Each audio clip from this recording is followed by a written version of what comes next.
y director de la carrera de posgrado de Derecho Constitucional de la Universidad de Buenos Aires. Es expresidente de la Asociación Argentina de Derecho Constitucional, fue designado como presidente de la Comisión de Juristas para la elaboración del digesto jurídico argentino por Fernando de la Rúa. Estamos llamando al constitucionalista para consultarlo sobre las consecuencias que puede tener el avance de la causa de vialidad y la eventual condena de la vicepresidenta. Y lo vamos a recibir con una canción que su título ya lo dice todo, Justice, de Ziggy Marley. Judge me from, judge my days and all life long. Let the baby cry, let the mama cry, and I might like I have to cry for justice.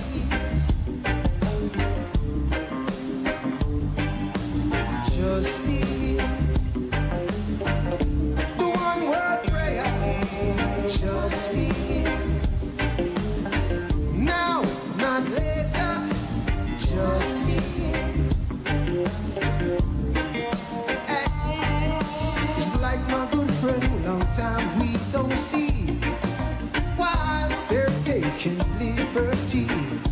Ooh, it's like my good friend, long time we don't see, while they're taking liberty. With I and now, justice.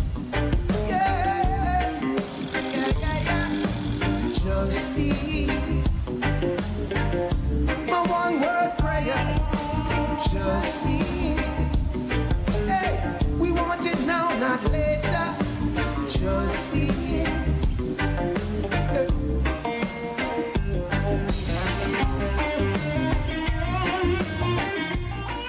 Muy buenos días, Daniel Sapsay, Jorge Fontevecchia los saluda, un placer volver a escucharlo.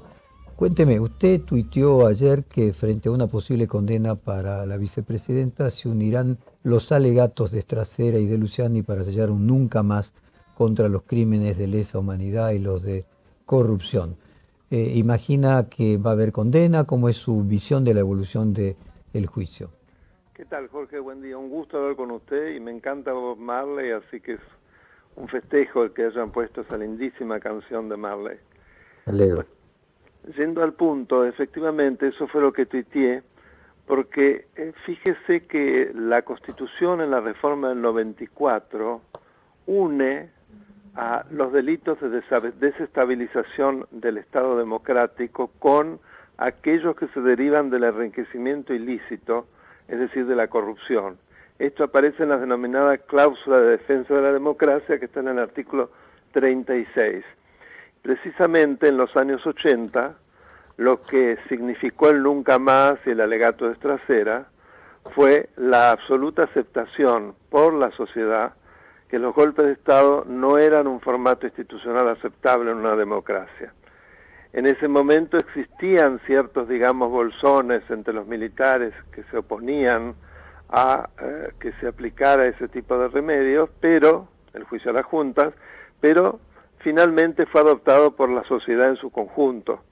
Ahora, yo me pregunto si pasando al segundo gran agravio al sistema democrático según nuestra Constitución, que son los delitos derivados del enriquecimiento ilícito, de la corrupción, unido a la impunidad, que lamentablemente es la regla en nuestro país, si también va a ocurrir algo semejante. Y allí aparece una diferencia importante, es decir, el núcleo duro del kirchnerismo estamos viendo cómo reacciona. Reacciona a través de toda una, si se quiere, impulsos sentimentales, entre comillas, que los llevan a lawfare, a proscripción, en fin, una cantidad de subterfugios, incluso amenazas muy graves, como las que profirió ayer contra una cantidad de importantes periodistas navarros, que evidentemente son inquietantes y que llevan a un signo de interrogación, es decir, si va a ser tan fácilmente asimilable el producto de una eventual condena, que yo creo que va a ocurrir, por la fortaleza de los alegatos del fiscal Luciani y de su adjunto Mola, que son irrefutables y que además tienen una fuerza argumental muy grande, ¿qué va a pasar? ¿No es cierto? Esta es la gran pregunta. Desde ya, que aunque hubiese sentencia a fin de este año del Tribunal Federal Oral Segundo, eso no va a implicar que Cristina no se pueda presentar a elecciones porque no va a ser una sentencia firme. Ahora déjeme seguir ya voy al cronograma, pero inicialmente su comparación con lo de Estracera. Oportunamente a mí me tocó entrevistar tanto al fiscal de Manipuliti como al juez de Lavallato, y las comparaciones con el Nunca Más en aquel momento eran obvias. Ahora, viendo cómo evolucionó la situación tanto en el caso de Lavallato en Brasil como en su momento ya hace bastante tiempo del Manipuliti en Italia, pareciera que luego la sociedad no acompañó eso de la misma manera que acompañó la sociedad argentina, o sea, la lucha contra la corrupción, de la misma manera que acompañó la sociedad argentina el Nunca Más en el tema de las dictaduras militares.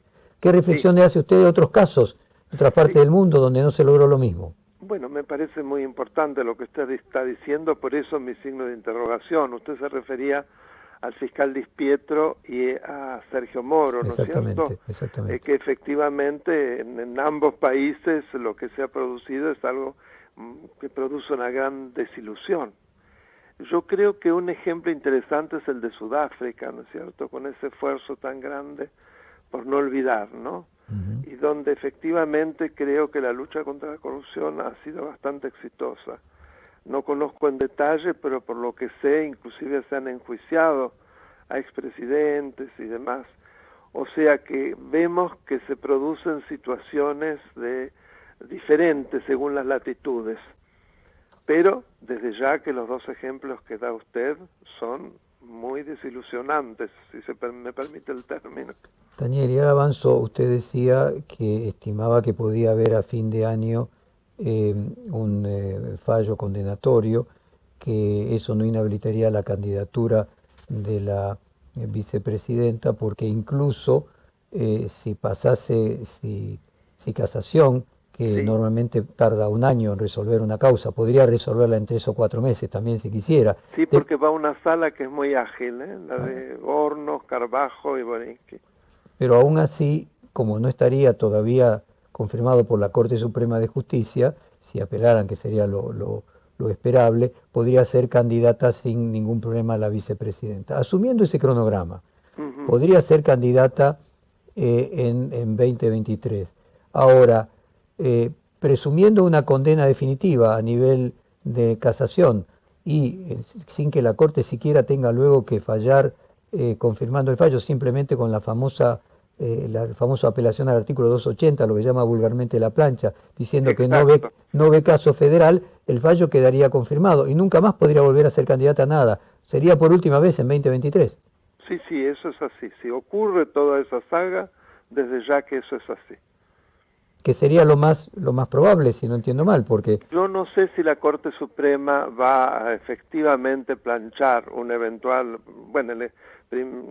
extraordinario, porque estoy seguro que casación va a habilitar, dadas las circunstancias del caso, el extraordinario, no van a tener que llegar por queja. Ahora no sé si la Corte, hasta ahora, en otros casos, el caso Menem es el más cabal, la Corte se durmió sobre el expediente. Ahora me parece que estamos en una situación muy distinta, ¿no? Estoy de acuerdo con usted. Me parece que aquella famosa corte de la servilleta y al mismo tiempo el caso de Menem dejó una historia que hace que a lo mejor no sea tan aceptable que una corte esté 10 años sin tratar un caso de un expresidente. Yo estoy de acuerdo con usted, además esta corte, sobre todo en la mayoría que se ha formado con los 3 miembros, Rosati, Rosenkrantz y Maqueda, están demostrando una proactividad muy importante y decisiones importantísimas, casi sin precedentes, yo diría. ¿Y qué le hace pensar respecto de la historia que va a terminar siendo este fallo, más allá de la desilusión que le pueda generar los ejemplos internacionales? ¿A usted qué imagina que dentro de 10, 20 años se va a enseñar en los libros de historia y qué se va a enseñar en la jurisprudencia? La verdad que es difícil saberlo. Yo creo que se ha producido en la sociedad, por lo menos en una parte muy importante y mayoritaria, y lo han demostrado las últimas elecciones de manera muy fuerte, se ha producido un giro, digamos, hacia la creencia en la defensa de la Constitución, la vitalidad de las instituciones democráticas como forma de vida, algo que no existía hasta no hace mucho tiempo, pero que ha ido fructificando. Esa es mi sensación, ¿no? Y los resultados electorales lo ponen de manifiesto.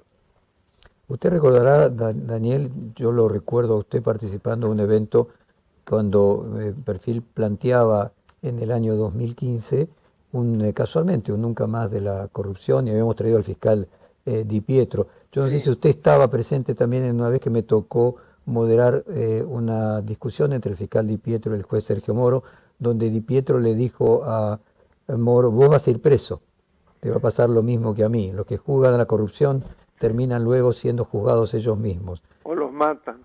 O los matan. ¿Y cuál es? El caso Nisman es muy revelador, ¿no? Bueno, era un caso distinto a la corrupción. Sí, desde ya, pero bueno, digamos que está ligado a un fiscal que va hasta sus últimas consecuencias en sus investigaciones.